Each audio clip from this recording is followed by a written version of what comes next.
Hey guys, it's Paul from Ashen. Hi, Paul. It is new comic Hello. day for the week Hi. of January 20th. We're getting started right now. Woo! This episode brought to you by TikTok, because Tim has a TikTok. I've been making him do TikToks. It's hilarious. Please, God, go follow him. Don't. Because it just makes him so uncomfortable. I hate it. He does so much. I hate it. So much. I hate it. He does. I hate you. Not as much, but a little. Hey guys, it's Tim from Capes and Scowls and Team Ashen and 16,000 other places. Including TikTok. I'm sorry.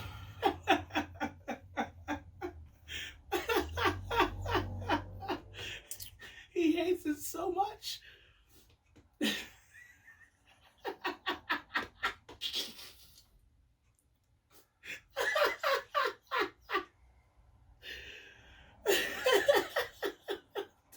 Why it's so funny. Go ahead.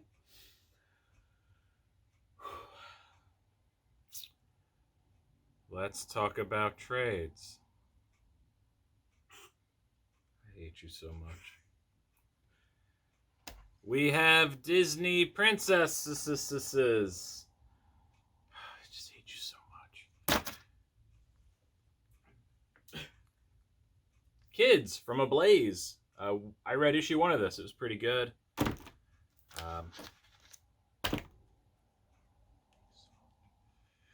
DC Super Pets. There's a Superman monkey, so that's got to be great, right? It's better than half the stuff we've reviewed on this show over the years, right, Paul? Yeah. Dawn of X, Volume 11. Why, God? Why? Why does this exist? I hate it. Please don't support this. I hate the idea of it. It's just terrible. Marked, Volume 2. I reviewed issue 1, and it was all right.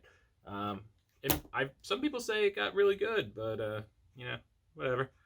Pulp.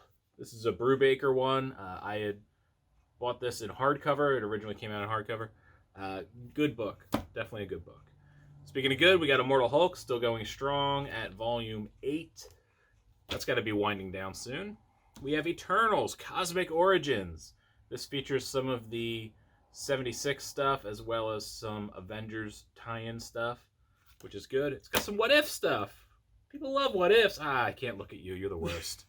We got Batman Adventures, Robin, the Boy Wonder. I think this is a new standalone book. Could just be speculation on my part. Young Justice, Volume 3.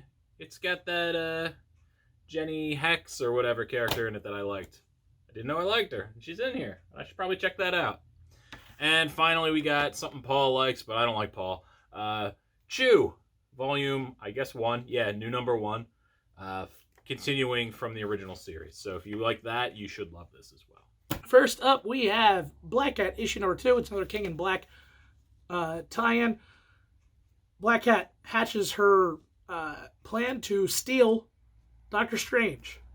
And as you can assume, with a plan that dumb, it does not go well. Still really well written, and it was an enjoyable story.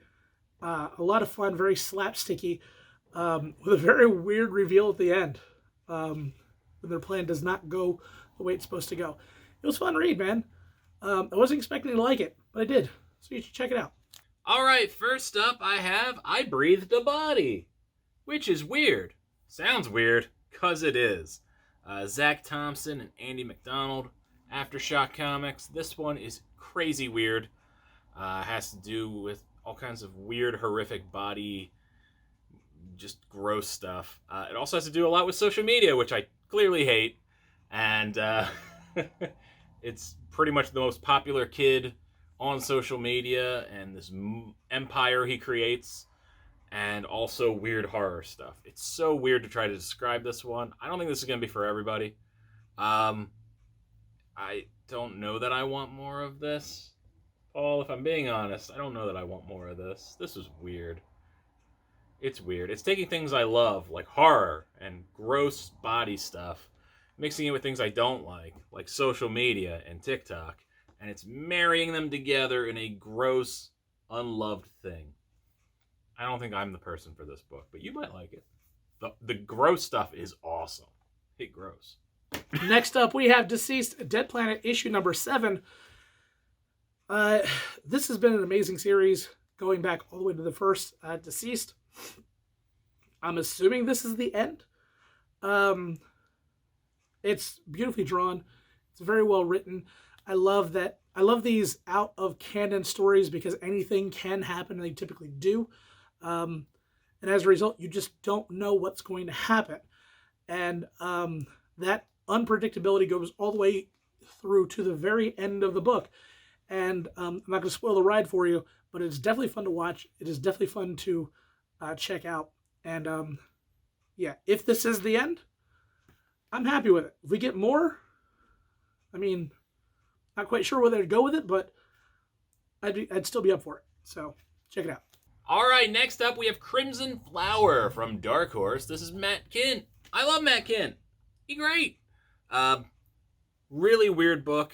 Again, a weird book, but this has to do with a woman who, when she was a little girl, witnessed her father be murdered, and this has apparently been her struggling with, the mental issues that come with that, as well as trying to find the person who did it. And the art is the real star here, Lesniewski. That's Bill Crabtree. He's the colors. Matt Lesniewski, I believe. The art it's good, but it's also gross, and it's got like how Aeon Flux kind of was, where it's like the bodies are all kinds of weird shapes, and it really feels uncomfortable at times. There's a pretty decent fight scene in here, and it's just like it's so much weird stuff going on. I think we forget with comics nowadays, everybody's made to look so beautiful, so pretty. All the women are these big, buxom, blonde, whatever. And this is like, no, things can be not ugly, but like life ain't so perfect. Life isn't so grand. Boy, this is a real downer of a review, Paul. This is all your fault. I knew it. Paul made me angry. Anyways, this book's pretty sweet, and you should check it out. Really wild stuff, though. The art is great.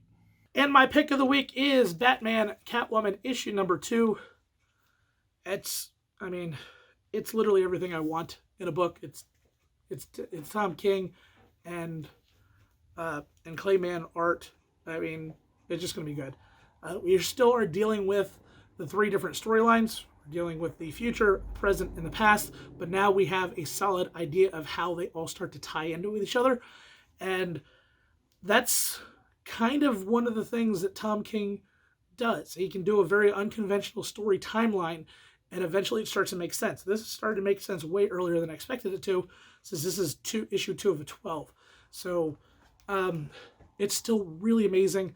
I love the interactions between Selina and Selina. Love the interaction between Catwoman and the Joker in this. It's so very well done. You can feel the tension going on because these are characters that are not used to interacting with each other, with a lot of beef and a lot of history that they get to kind of explore. It's definitely a lot of fun, and you should definitely be checking this out. Grab the first issue. There's only 2 issues in, but this is going to be a fun ride. And what could be my pick of the week? Well, it could be from Marvel. Paul, do you know what it is? No. It's Iron Fist. I love Iron Fist. Iron Fist, Heart of the Dragon. This story is pretty sweet. It's Larry Hama, who I love. I'm in if it's Larry Hama. A lot of you superhero folks will know him from his run on Wolverine. I know him as the guy who pretty much created G.I. Joe. Love Larry Hama. This story focuses on Iron Fist traveling to all the different underworlds and trying to defend dragons who people are trying to steal their hearts. It really is quite that literal.